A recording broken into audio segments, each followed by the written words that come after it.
I don't know what you're trying to do. I'm not trying to tell you what to do.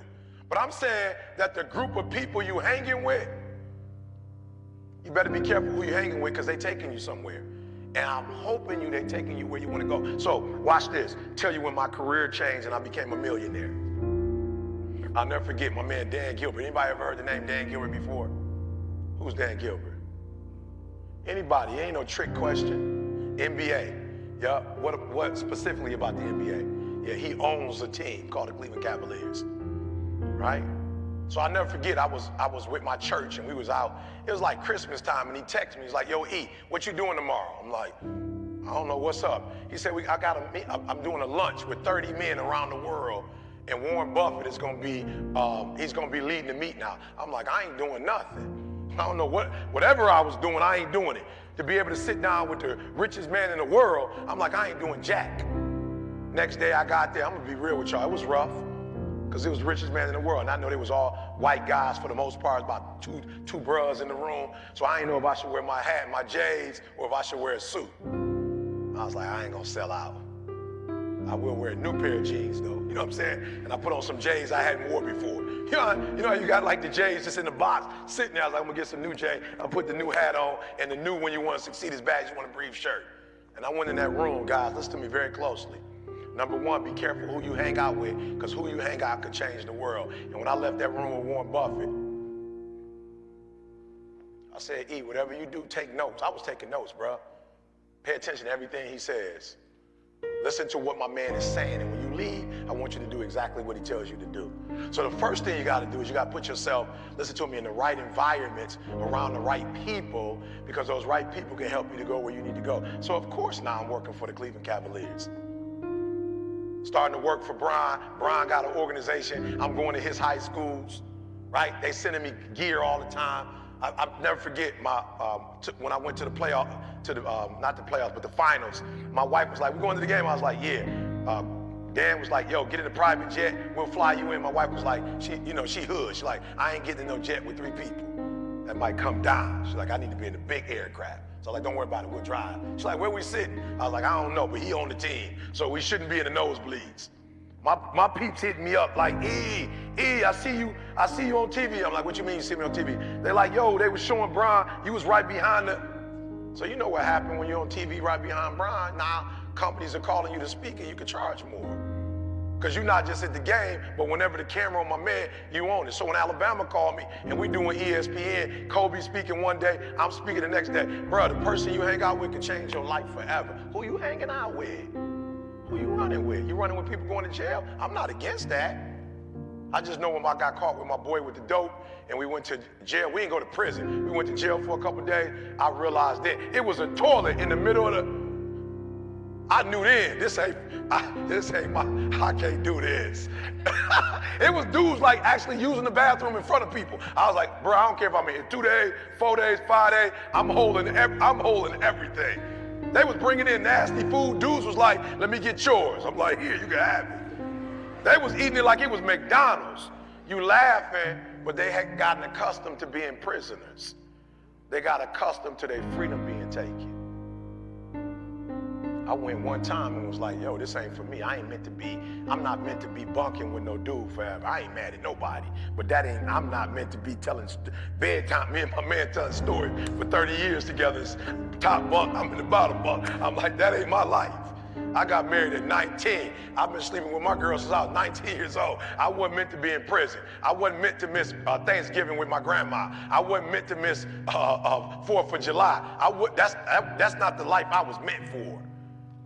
I was meant to have my freedom. I was meant to travel the world. I got a passport. What's your life meant for? And how important is your life to you? How much do you value it? This is your time, guys. I used to tell my kids when they was in school, this your job. This your only job. What you're doing right now is going to determine where you go next. And where you go next is going to determine the rest of your life. You ain't going to be a teenager but for a few years. Watch this. 13, 14, 15, 16, 17, 18, 19. That's 7 years. It seems like it's going to last forever, but it's not. You'll be a teenager for 7 years. You'll be an adult for the rest of your life. But the decisions you make in those 7 years will determine what the rest of your life looks like. So what do you want? It's up to you. You could be whatever you want to be. You can have whatever you want. It's up to you. I turned it around. I went from eating out of trash cans and living in abandoned buildings to being the #1 motivational speaker in the world. Can you count on you? I woke up one day and was like, would a real Eric Thomas please stand up? Go to school. You ain't stupid. Go to school. Learn. I woke up one day and was like, yo, E, you got a mouthpiece. God bless you with a gift. You need to use that gift so you can eat and your family can eat and your family's family can eat. Now we got a solar company. Now we doing real estate. Now my son is working with NBA players and NFL players. Now my daughter, she's a sophomore, a junior in college, got her own business. My father wasn't there for me. My grandfather wasn't there for him. I broke the cycle. I changed it all. I can count on me. I get up every morning at 3 o'clock. I put a video on Instagram every day. I got over 1 million subscribers. Guys, I can count on me. Can you count on you? How many of y'all, be honest, if you really tried, you could be an A student if you wanted to. Let me see your hand. Be honest. If you wanted to. Good. Hands down. How many of you can honestly say you giving you? We're not talking about no teacher.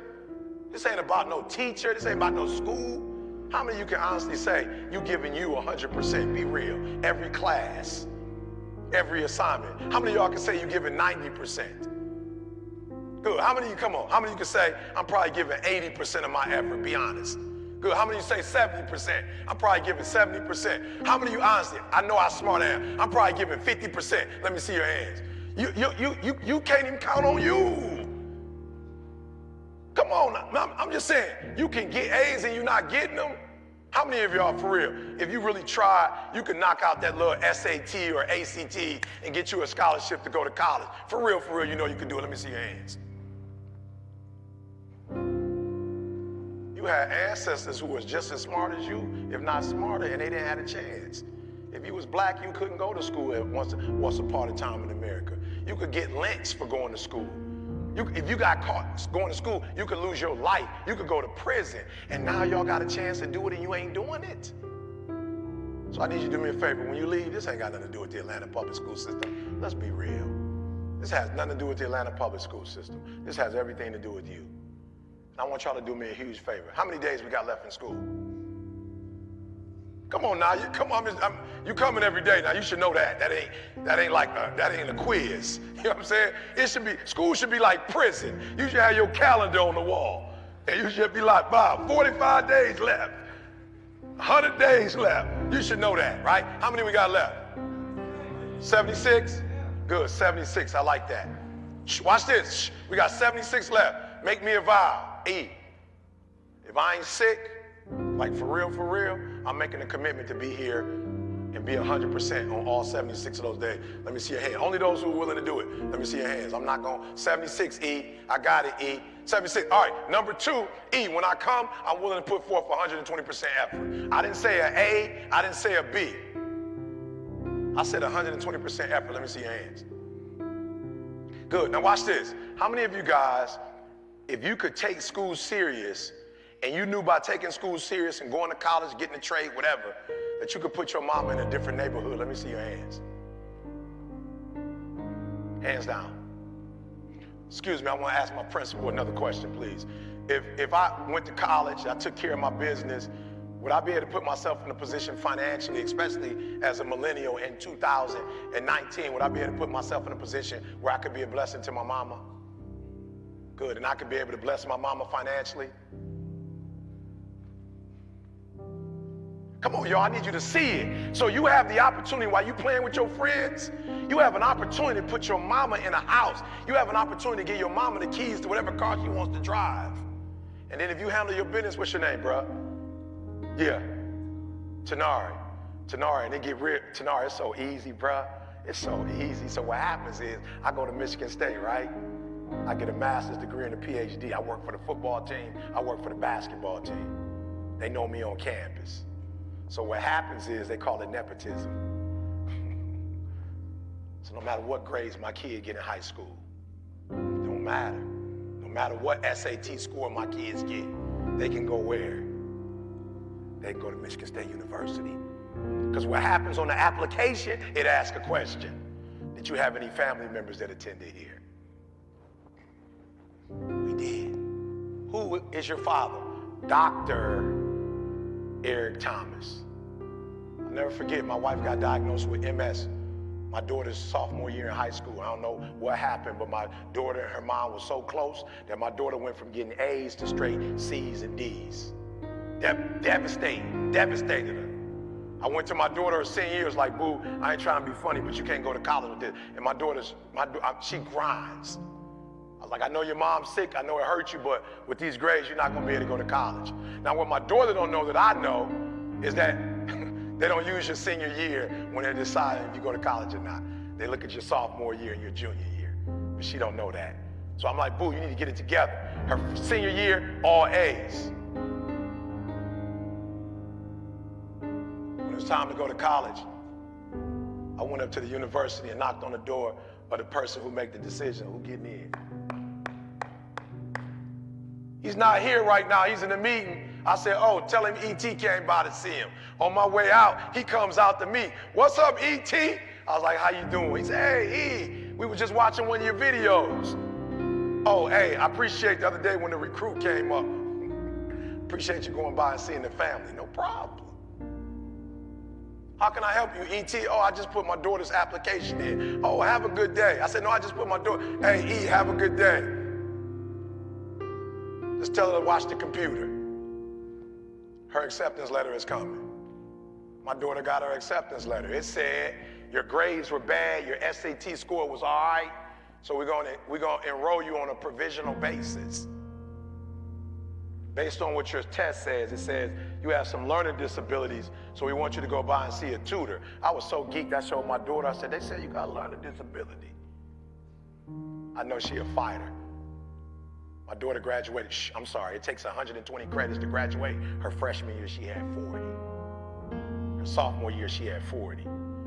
Her junior year, she had 30. I looked the other day, she had a cap and gown on. She graduated in 3 years. Not only will you be able to bless the generation ahead of you, you'll be able to bless the generation behind you. So when I speak at Alabama and I meet Nick Saban and we kick it, I'll say, Nick, I need you to do me a favor. I'm gonna meet some kids who are gonna want to come to the university. I'm gonna need us to be close. I'm gonna need you to give me 1 or 2 kids in. It's easy. It's easy. When you start doing the right thing the right way, it's easy. Michigan State, I'm gonna need a hookup. I just took a group of kids from Zanesville, a terrible school. All these kids should be in prison. It's a K through 12, terrible, only school like it in it. And I took all of them to Ohio State. My boy Braxton Miller, we came up, took him on a tour, took him out to eat, gave him an experience of a lifetime. It's easy. When you fail, it's easy. When you start succeeding, it's easy.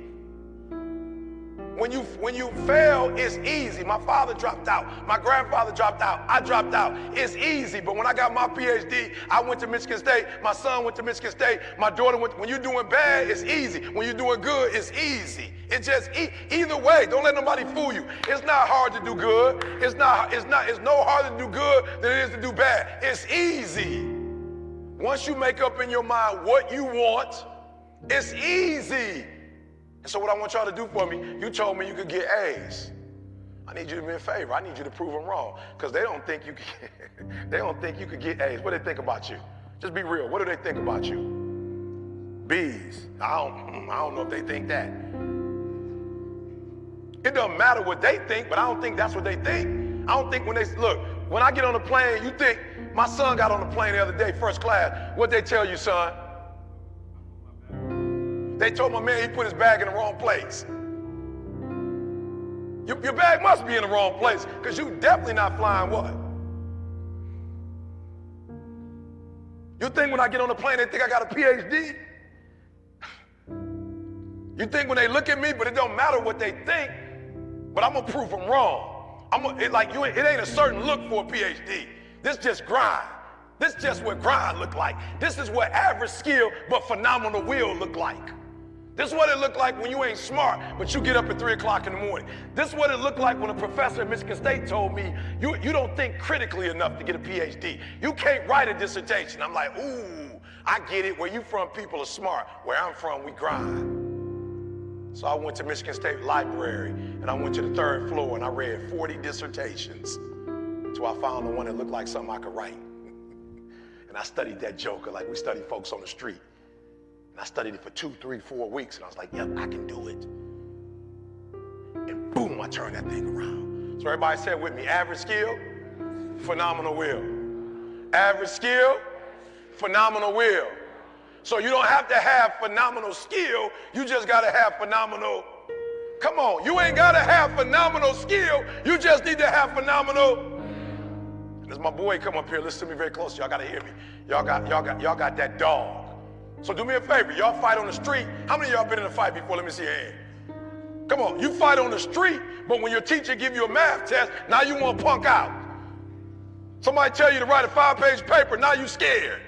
But you will fight for your life on the street, but you won't fight a paper. You won't fight an exam. You won't fight a standardized test. Don't back up on no tests. You approach the test the same way you approach somebody who approached you on the streets. You don't quit, you don't give up, you don't run. So why are you running from a paper? Why are you running from a quiz? Why are you running from an exam? Why are you running from a state test? Stop running. Stop running and face it. And you overcome that just like you overcame everything. Let me tell you something. When I found out you could get paid to speak,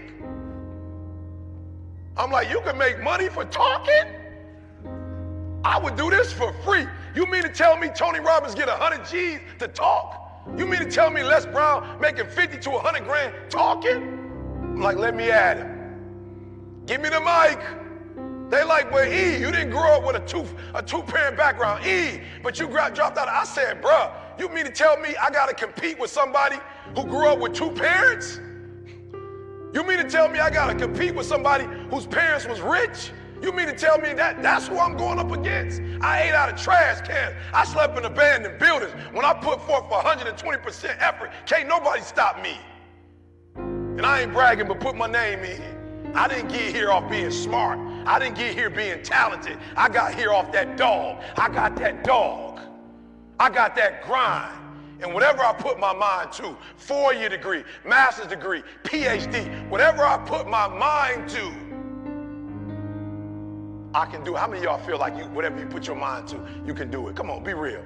How many of y'all got that dog? You already grew up like, you know what I'm saying, with some challenges, and you've been able to overcome them challenges. Let me see your hands. How many of y'all grandma got that dog? Let me see your hand. Your grandma a fighter. Let me see your hand. Your grandma still fight. How many of y'all grandma still work? Raise your hand. Grandma still putting in that work. How many of y'all moms still work? How many of y'all single parent homes and your mom holding it down? Come on, you come from generations of folk that got that dog, and now y'all gonna get soft on me? Y'all gonna get weak on me? This is the wealthiest generation we ever had. Y'all the most privileged generation we ever had. Y'all have more stuff than any generation ever had. It's time to produce. It's time to put up. If Rosa Parks could put up, you should be able to put up. If Medgar Evers could put up, you ought to be able to put up. If Martin Luther King could put up, Malcolm X could put up. Come on. Betty Shabazz could put up. You ought to be able, Marcus Garvey could put up. Nat Turner could put up. Under the conditions, Booker T. Washington, the Tuskegee Airmen, if they can put up under all those circumstances, and you got what you got now, look at this school. You think our people went to this kind of schools 100 years ago? You got more than any generation has ever had. You up by 20 and the game ain't even started. Don't you lose. They done gave you a 20-point advantage. You have more than any generation we had. Y'all was born with a 20-point lead. You about to blow a 20-point lead. So when y'all get back, come on, say I am whatever I say I am. I am whatever I say I am. And I can do whatever I say I can do. Come on, I am whatever I say I am. I'm not what they say I am. I am whatever I say I am. And I can do whatever I say I can do. And I can have. No, let's not go there. And my mama can have whatever she want to have. Because I'll do whatever I got to do to make sure mama have whatever she want to have. I mean that. Don't play with me. I mean that. When you go back to class, that's what I want you to think about. When you take that exam, say it's either my mama live where she want to live or somebody else's mama. I'm going to make sure my mama eat. I'm not playing on no test no more. My mom in California right now, and I paid for her to get out of the winter to be there right now. No excuses. No excuses. No excuses. Just adjustments. No excuses. Just adjustments. No excuses, just adjustments. Because excuses gonna keep my mama in her same position. No excuses, only adjustments.